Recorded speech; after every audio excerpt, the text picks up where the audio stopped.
अस्सलाम वालेकुम स्टूडेंट्स ने क्या हाल। अच्छा स्टूडेंट, हमने क्वांटम मैकेनिक्स स्टार्ट की थी, तो आज हम देखेंगे हार्मिशन ऑपरेटर।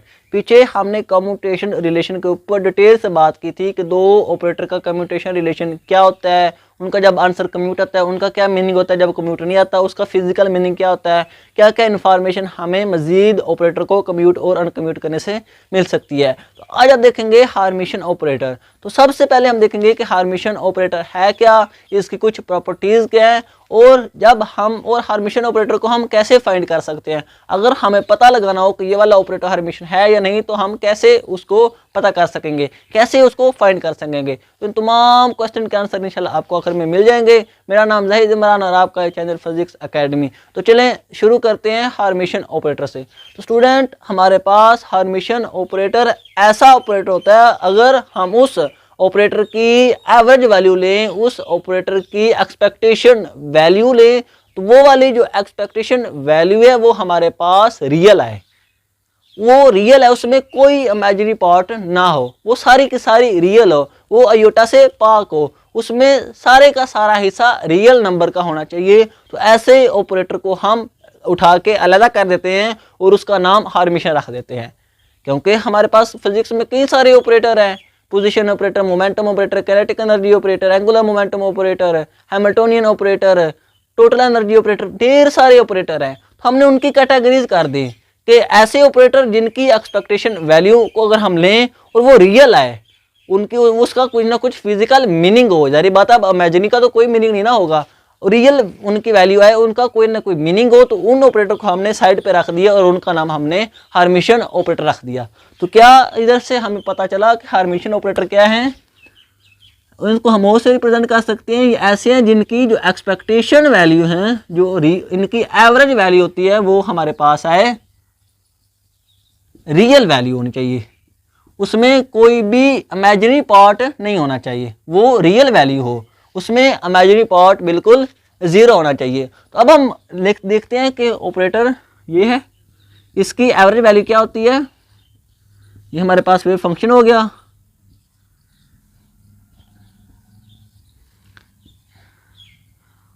और ये हमारे पास नीचे,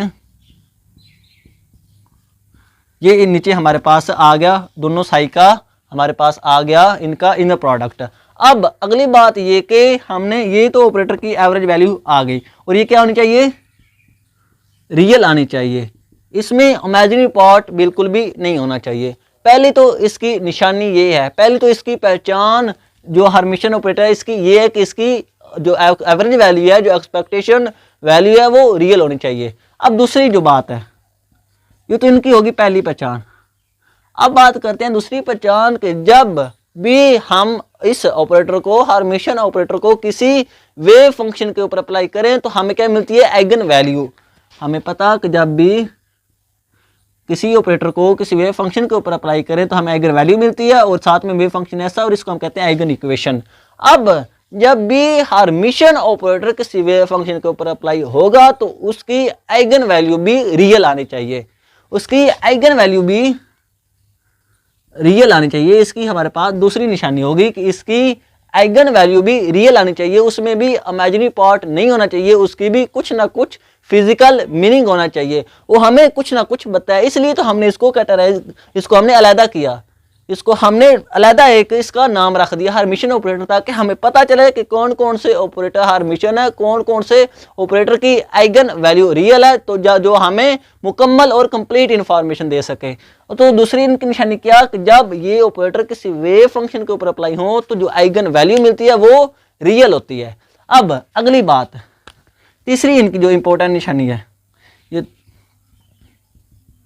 ये जो ऑपरेटर होते हैं इनके जो वेव फंक्शन होती हैं ये ऑर्थोनॉर्मल होती हैं। स्टूडेंट, हमने बार बार क्वांटम मैकेनिक्स में ये कहा कि हर ऑपरेटर का एक अपना वेव फंक्शन होता है, उसका एक अपना वेव फंक्शन होगा जो कि बस उसी को रिप्रेजेंट करेगा। अगर हम उस वेव ऑपरेटर को, फर्ज कर मोमेंटम ऑपरेटर है, उसका एक अपना वेव फंक्शन होगा, अगर हम उस ऑपरेटर को उस वेव फंक्शन के ऊपर अप्लाई करें, मोमेंटम ऑपरेटर को उस ऑपरेटर के वेव फंक्शन के ऊपर अप्लाई करें, तो हमें मोमेंटम की वैल्यू मिल जाती है, ये उसका फिजिकल मीनिंग होता है। तो जो हमारे पास तीसरी इसकी बात थी कि जो हार्मिशन ऑपरेटर्स होंगे इनके जो वेव फंक्शन होंगे वो ऑर्थोनॉर्मल होने चाहिए। स्टूडेंट, क्या वो वो ऑर्थो नॉर्मल होने चाहिए। अब इसका क्या मतलब, सपोज करो हमने मोमेंटम ऑपरेटर ले लिया, उसका जो वेव फंक्शन हमारे पास आया वो साई एन आ गया। अब ऑर्थो नॉर्मल का ये मतलब कि हमारे पास अगर हम इनका इनर प्रोडक्ट लें तो वो सेम का लें तो वो हमारे पास 1 आना चाहिए, और अगर इनका हमारे पास डिफरेंट का लें तो वो हमारे पास आना चाहिए 0 के। ये होता है ऑर्थो नॉर्मल का मतलब, ये नॉर्मलाइजेशन कहलाता है और ये ऑर्थोगोनल कहलाता है। तो इनको कंबाइन को करें तो वो हमारे पास ऑर्थो नॉर्मल बनता है। तो क्या मतलब, 3 निशानियां होगी कि उनकी एक्सपेक्टेशन वैल्यू भी रियल, उनकी आइगन वैल्यू भी रियल, और उनके वेव फंक्शन भी हमारे पास ऑर्थो नॉर्मल होने चाहिए। उनकी अगर सेम का लें तो 1, डिफरेंट का लें तो आंसर 0 आना चाहिए। अब ये तो हमारे पास हर्मिशन ऑपरेटर की पहचान होगी। अब अगली बात ये कि हम कैसे पता करें कि ये ऑपरेटर हर्मिशन है या नहीं। तो बिल्कुल हम उनका एवरेज वैल्यू लेंगे, फिर देखेंगे कि अगर तो आगे रियल तो वो हमारे पास होगा हर्मिशन ऑपरेटर। तो अब हम एक मोमेंटम ऑपरेटर लेते हैं और देखते हैं क्या वो हमारे पास हर्मिशन ऑपरेटर है या नहीं। अगर तो उसकी वैल्यू रियल आई तो वो हमारे पास क्या होगा, हर्मिशन ऑपरेटर होगा। अब हमने मोमेंटम ऑपरेटर को पकड़ना है और उसकी एवरेज वैल्यू को हमने फाइंड करना है, उसकी एवरेज वैल्यू को फाइंड करना है। अब अगली बात यह है कि मोमेंटम ऑपरेटर का वेव फंक्शन क्या होगा, क्योंकि हमें एक्सपेक्टेशन वैल्यू में वेव फंक्शन भी चाहिए, तो हमें वेव फंक्शन भी आना चाहिए। तो पहले हम उसको देख लेते हैं। वो वैसे हमारे पास होता है e की power iota lambda x over H cut, ये हम उसकी वैल्यू निकालते हैं। अब हम देखते हैं कि ये कैसे वैल्यू आती है, तो हम इसको एक दफ़ा देख लेते हैं। वैसे मैंने पिछले लेक्चर में बार हाँ ये बताया हुआ है। हमें पता कि जब ऑपरेटर वेव फंक्शन के ऊपर अप्लाई होगा तो लैम्डा और साथ में वेव फंक्शन ऐसे कैसा मिल जाएगा। अब हमें क्या चाहिए, मोमेंटम ऑपरेटर का वेव फंक्शन। तो मोमेंटम ऑपरेटर क्या होता है, मैंने से H cut del over del X, psi आ गया, ये लैम्डा और ये साई। अब हमने डेल एक्स को इधर ले जाना है और ये साई को इधर, तो हमारे पास ये 1 ओवर साई इधर आ गया, ऐसे लिख लिया, और ये सारा उधर चला जाएगा तो ये अयोटा ओवर एच कट बनेगा। ये सारा नीचे जाएगा तो 1 ओवर अयोटा माइनस अयोटा के इक्वल होता है, तो वो ऐसे माइनस माइनस कट जाएगा और पीछे बचेगा ये लैम्डा भी कांस्टेंट है, और साथ में डी एक्स इधर आ जाएगा। जब हमने दोनों तरफ इंटीग्रेशन लेनी है तो ये नेचुरल लॉग साई आ जाएगा, और ये सारा हमारे पास अयोटा लैम्डा एच कट और साथ में ये एक्स आ जाएगा। जब हमने इस नेचुरल लॉग को खत्म करना है तो हम क्या लेते हैं, एक्सपोनेंशियल लेते हैं, तो ये सारा e की पावर में आ जाएगा और ये नेचुरल लॉग खत्म हो जाएगा, तो साई हमारे पास इस तरह का एक वेव फंक्शन हमारे पास मिल जाएगा। अब हमने क्या करना कि ये जो ऑपरेटर का मोमेंटम ऑपरेटर का वेव फंक्शन है, इसको हमने देखना है कि क्या ये हमारे पास हर्मिशन है या नहीं। तो हम क्या करते हैं, हम मोमेंटम ऑपरेटर की एवरेज वैल्यू को लिखते हैं। अगर तो वो हमारे पास आ गई, अगर तो वो हमारे पास आ गई रियल, तो देन हम कह सकेंगे कि हाँ हमारे पास मोमेंटम ऑपरेटर एक हर्मिशन ऑपरेटर है। अब हमें क्या चाहिए, इसकी पहले हम इसको नॉर्मलाइज कर लेते हैं ताकि इस नीचे वाला जो सिस्टम है ये सारा खत्म हो जाए, ये 1 के इक्वल आ जाए। अब हमने इसको नॉर्मलाइज करना है, तो हमें पता कि ये C1 साथ में है। अब इसको हम इनर प्रोडक्ट लेते हैं और इसको हम 1 के इक्वल रख देते हैं। तो जब हमने इसको इसकी वैल्यू पुट की C1 E, ये ब्रा है इसका minus iota lambda X over H cut, और जब हमने कैट की वैल्यू पुट की तो वो आ जाएगी C1 E की power aorta lambda X over H cut 1, ये हमारे पास C स्टार आएगा। और जब हमने इसको ऐसे इसको मल्टीपल किया तो ये C स्क्वायर आ जाएगा, और जब हमने इसको मल्टीपल किया तो वो हमारे पास आ जाएगा, ये माइनस में ये प्लस में है तो बेस सेम हो जाए तो पावर हमारे पास ऐड हो जाती है। तो ये माइनस में ये प्लस में है तो ये कट जाएगी, e की पावर 0 आ जाएगी, और e की पावर 0 किसके इक्वल होती है, 1 के। ये सारा किसके इक्वल है, 1 के। तो ये e की पावर 0 भी 1 के, तो ये c की वैल्यू क्या आ जाएगी हमारे पास 1 का अंडर रूट और 1 आ जाएगी। तो c की वैल्यू हमारे पास 1, मतलब कि जब हमने c की वैल्यू को 1 रखा, जब हमने c की जगह 1 रखा तो ये हमारे पास ऐसे ही आ जाएगा सारा, और नीचे वाला जो सारा है वो खत्म हो जाएगा, क्योंकि अब ये हमारे पास नॉर्मलाइज हो गया और इसकी वैल्यू अब 1 होगी। अब इसकी वैल्यू हमारे पास क्या होगी, 1। अब हमें चाहिए ये वाला, तो हम इसकी वैल्यू पुट कर देते हैं सब की, हमें हर चीज़ मालूम है। हमने ब्रा पुट करना है साई का, तो हमने साई का ब्रा पुट किया minus iota lambda X over H cut, और साथ में ये मोमेंटम ऑपरेटर की वैल्यू पुट कर देते हैं minus iota H cut X आ गया और साथ में अगेन ये साई की वैल्यू जो कि क्या है हमारे पास iota lambda X over H cut ऐसे आ गया।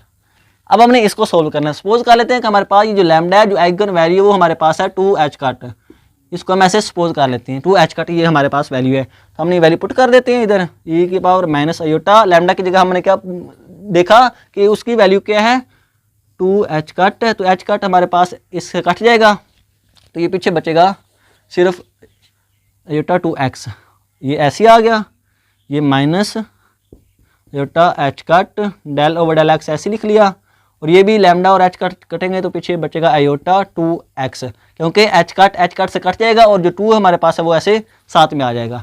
अब हमने इसको सोल्व करना है, ये वैल्यू आ गई माइनस आयोटा h कट ऐसे आ गया। अब हम जब e का डेरिवेटिव लेते हैं तो हमें पता कि e का जो डेरिवेटिव होता है वो एक सारे का सारा ऐसे ही आ जाता है एक दफ़ा, तो ये एक दफ़ा ऐसे ही आ गया और एंगल का डेरिवेटिव हम क्या लिखते हैं साथ में लिख लेते हैं, एंगल का डेरिवेटिव हमारे पास क्या आएगा ऊपर जो इसकी पावर है वो आयोटा 2 हमने ऐसे साथ में लिख लिया। अब हमारे पास ये मल्टीपल हो रहे हैं तो ये हमारे पास ऐसे इसके साथ आ जाएगा minus iota h cut iota की वैल्यू 2 है और ये हमारे पास ऐसे हम इसको इकट्ठा लिख लेते हैं माइनस आयोटा 2x और ये आयोटा 2x। तो हमें पता है कि बेस सेम तो पावर ऐड हो जाएंगी, पावर 0 आ जाएगी, तो e की पावर 0 वो हमारे पास किसके इक्वल होता है 1 के। तो फाइनली हमारे पास जो वैल्यू आएगी मोमेंटम ऑपरेटर के एक्सपेक्टेशन वैल्यू की वो आएगी माइनस आयोटा की पावर क्या आ जाएगी स्क्वायर में और साथ में 2h कट, तो हमारे पास आयोटा स्क्वायर किसके इक्वल होता है माइनस के, तो वो हमारे पास क्या आ जाएगा प्लस 2h कट। तो देखो स्टूडेंट हमारे पास मोमेंटम ऑपरेटर की भी एक्सपेक्टेशन वैल्यू रियल नंबर आया, 2 भी एक रियल नंबर है, h कट भी हमारे पास एक रियल नंबर जो कि इक्वल होता है h ओवर 2 पाई की, ये भी कांस्टेंट ये भी कांस्टेंट, h भी हमारे पास ये भी एक कांस्टेंट होता है जो कि प्लैंक्स कांस्टेंट है, तो सारी वैल्यू कांस्टेंट। तो हमारे पास ये जो मोमेंटम ऑपरेटर की एक्सपेक्टेशन वैल्यू ये रियल आई, तो इसका क्या मतलब ये हार्मिशन ऑपरेटर है, ये हमें फिजिकल मीनिंग देता है, ये हमें उस जो जिस सिस्टम के ऊपर इसको अप्लाई करें उसकी मोमेंटम की वैल्यू हमें रियल वैल्यू देता है, उसकी इमेजिनरी वैल्यू नहीं देता, उसकी फिजिकल मीनिंग होती है। ये था हमारे पास हार्मिशन ऑपरेटर। अब स्टूडेंट आपने एक और काम खुद करना है, हमने कहा कि हार्मिशन ऑपरेटर क्या है जो कि जब किसी ऑपरेटर के ऊपर अप्लाई हो तो उसकी आइगन वैल्यू भी रियल आनी चाहिए। अब आपने खुद ये फाइंड करना है, ये हमारे पास मोमेंटम ऑपरेटर है ये वाला और इसको आपने लैम्डा भी हमने निकाल लिया, इसको आपने इसके ऊपर अप्लाई करना है और खुद आपने लैम्डा फाइंड करना है और देखना है उसको प्रूव करना है कि उसकी वैल्यू भी रियल आनी चाहिए, तभी तो ये हमारे पास हार्मिशन ऑपरेटर रियल होगा। आई होप आपके इस हार्मिशन ऑपरेटर के हिसाब से सारे क्वेश्चन क्लियर हैं। आज के लिए इतना, इंशाल्लाह मिलेंगे अगली वीडियो में। ओके, अल्लाह हाफिज़।